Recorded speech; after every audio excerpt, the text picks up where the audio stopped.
saya Fikri Maulana. Saya adalah mahasiswa. Kebetulan kenapa saya melakukan nanam hidroponik di rumah ya karena kondisi pandemik sih sebenarnya. Jadi ya saya melakukan nanam hidroponik.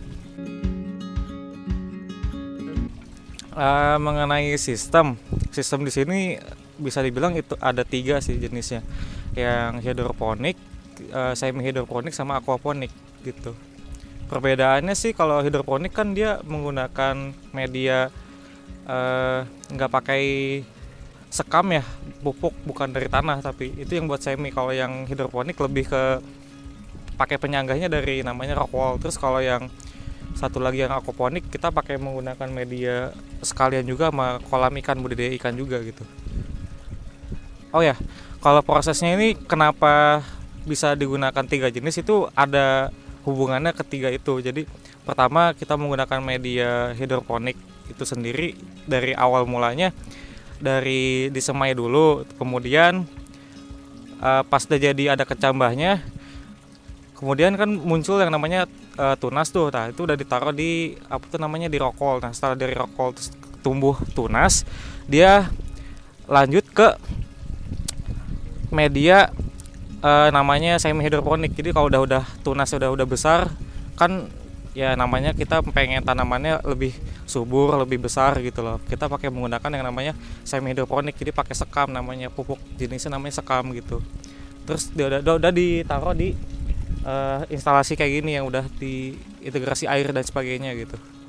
Kemudian hubungannya sama aquaponik karena airnya itu kan terintegrasi sistemnya pakai pompa gitu. Nah, aquaponik ini ditaruh sebagai sistem yang nyatu juga sih. Jadi ya aquaponik pakai airnya itu ada zat hara dan sebagainya gitu sih.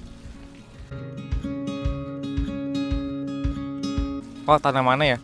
Tanaman sih kalau yang hidroponik ya kita bisa menggunakan kayak tanaman sayuran kayak misalkan kayak pokcoy, kangkung dan sebagainya. Tapi kalau pengen lebih lama dan lebih besar kan bibitnya kita taruh di rockwool banyak tuh.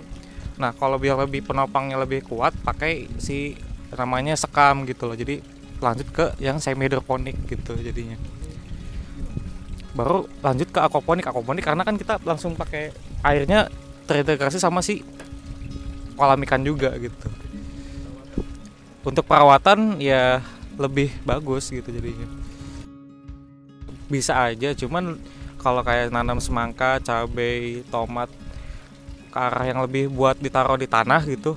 Ya kalau saya sih taruhnya di semacam pot gitu, jadinya di bawahnya ada nampan gitu. Terus ada sumbunya gitu buat air masuk ke dalam.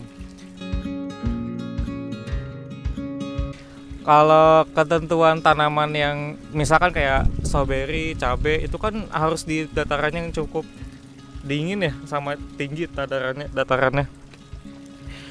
Enggak juga sebenarnya, lebih ke arah penggunaan airnya itu sendiri. Kita bisa maintenance si air ini sama si pupuk sekam ya, ke situ aja sih. Karena kan namanya tanaman butuh yang namanya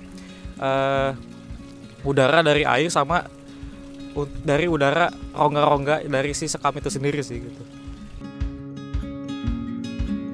Kalau perawatan khusus lebih ke arah airnya. Kenapa? Karena airnya itu kita harus ngatur kadar pH-nya. pH-nya itu ke arah basa. Karena kan kalau ada hujan masuk ke air pasti kan asamnya tinggi tuh. Nah, kita harus kadarnya kita ke basa lagi gitu. Terus sama kasih suplemen cair, kalau kita sebutnya molase atau IM4 gitu. IM ini kita bukannya beli tapi kita menggunakan bahan-bahan makanan sisa rumah lah gitu. Jadi kita bikin sendiri. Itu prosesnya namanya fermentasi. Jadi campuran antara kayak misalkan pisang kita makan kulit pisang, terus air beras dan sebagainya mengandung asam dicampur sama mengandung gulanya itu kita bisa pakai gula pasir kalau nggak pakai gula merah atau gula aren lah gitu. Kita campur pas jadinya itu setelah 2 minggu 3 mingguan itu baunya kayak tape gitu loh kalau buat IM. Nah IM-nya ini kita taruh ke tanaman atau ke sirkulasi airnya ini sekitar perbandingannya 1:8. Jadi satunya itu CM cair sama 8-nya air. Kita campur baru kita siram ke tanaman-tanaman. Kalau untuk jangka waktu air sebenarnya enggak, lebih ke arah kita tambah aja airnya dari air konsumsi yang ada di rumah, terus kita atur lagi pH-nya gitu. Dengan cara kita pakai alat ukur supaya pH-nya lebih ke arah basa gitu.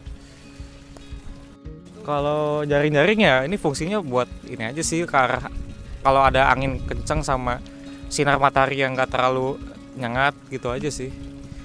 Sama estetik lebih ke situ sih. Oh iya, kalau ikan karena jenis aquaponik kita nanam budidaya nila sama lele.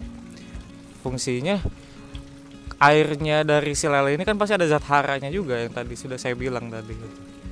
Untuk tanaman semi hidroponik aquaponik ini jadi lebih bagus gitu loh.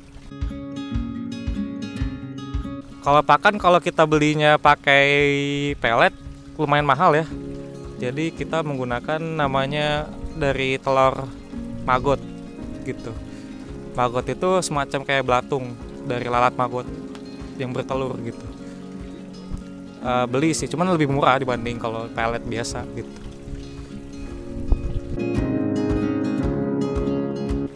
Sebenarnya kalau untuk alat ini hitungannya nggak mahal. Yang mahal itu kalau kita beli barang yang baru gitu kan. Bisa menggunakan perangkatnya yang bekas juga bisa beli baru atau sisa-sisa bangunan biasalah gitu. Gitu aja sih. Kalau emang yang orang-orang pengen lebih hemat ya pakai yang alat bekas aja untuk kecil-kecilan lah. Hidroponik ini kan hitungannya lebih cepat ya, karena dia nutrisinya lebih cepat dan airnya tuh sama zat haranya lebih ada dibanding di tanaman biasa, di tanah biasa gitu. Perbandingannya paling kalau kita bisa panen cabai ukurannya cuman kecil tapi cabainya udah banyak, terus itu paling sebulan lebih lah. Kalau nanam di tempat biasa kan harus tanamannya besar dulu, bisa 2 bulan 3 bulan dulu baru jadi. Tantangannya tanamannya itu kurang besar dan kurang nutrisi aja sih. Jadi kita harus tahu caranya ngasih nutrisi, waktunya kapan dan sebagainya gitu sih. Sama kesuburannya, kadang daunnya warnanya di kuning dan sebagainya gitu sih. Penanganannya lebih ke arah ya itu tadi, pakai air kadar pH-nya bagus, terus penggunaan EM atau molasanya bagus, itu aja sih, baru ke situ. Hidroponik itu kan ringkas ya, kebetulan kita memanfaatkan lahan yang ada di rumah dan menanam jenis yang banyak ya, kita gunakan hidroponik itu sendiri sih, sama keluarga juga, dan edukasi buat anak-anak adik-adik saya juga gitu jadinya.